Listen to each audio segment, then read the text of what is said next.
நாம் தமிழர் கட்சியின் தலைமை ஒருங்கிணைப்பாளர் சீமான் கரூர் மாவட்டம் குளித்தலையில் பரப்புரை மேற்கொண்டு வருகிறார். அந்த காட்சிகளை பார்க்கலாம். காரணமானவர்கள் எங்களுடைய மக்கள். அவர்களையே நம்பி இந்தியாவை யார் ஆள்றதிலே 3வது பெட்டியில் இந்த மைக் சின்னத்தை தேடிய என் மக்கள் முதல் பெட்டியிலே தமிழ்நாட்டை யார் ஆள்றதிலேயே தன் மகனை அவர்கள் புறக்கணிக்க மாட்டார்கள். முதல் பெட்டியிலே எங்களுடைய விவசாயி சின்னம் இருக்கும். விவசாயி வாழ்ந்தால் ஒரு நாடு வாழும் வளரும். விவசாயி வீழ்ந்தால் அந்த நாடு நாடாக இருக்காது, சுடுகாடாக மாறும். ஏனென்றால் உலகத்தில் எது இல்லாமலும் வாழ முடியும். Car, cellphone, TV, fridge, AC, நீ எது இல்லாம வாழ்ந்துடலாம். நீரும் சோறு இல்லாம வாழ முடியாது.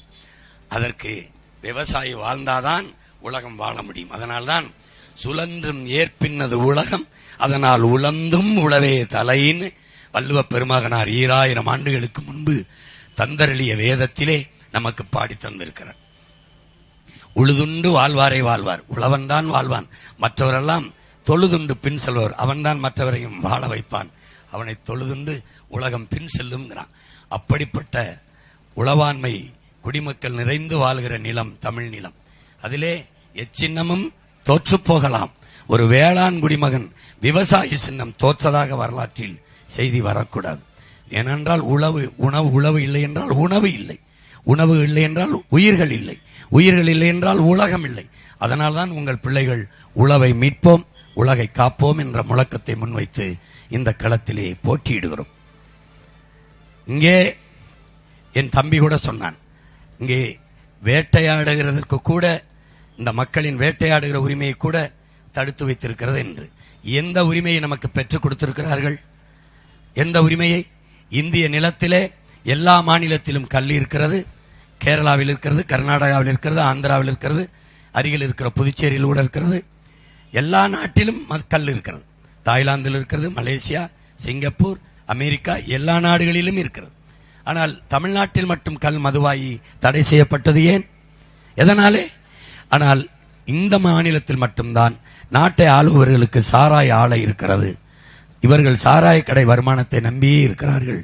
சாராய வியாபாரம் வீழ்ந்து விட்டால் சாராய ஆலையிலிருந்து சரக்கெடுத்து விற்பனை செய்கிறது வீழ்ந்துவிடும். சாராய ஆலய முதலாளிகளுக்கு வருவாய் குறைந்துவிடும். அதனால் இயற்கை சாராக இருக்கிற எந்த கலப்பும் இல்லாத கல்லை மதுவென்று தடை செய்துவிட்டு நச்சு விஷத்தை கண்ட வேதிப்பொருள்களை கலந்து உருவாக்குகிற அந்த விஷத்தை இவர் அரசை அங்கீகரித்து விற்க காரணம் அதுதான். எந்த உரிமை?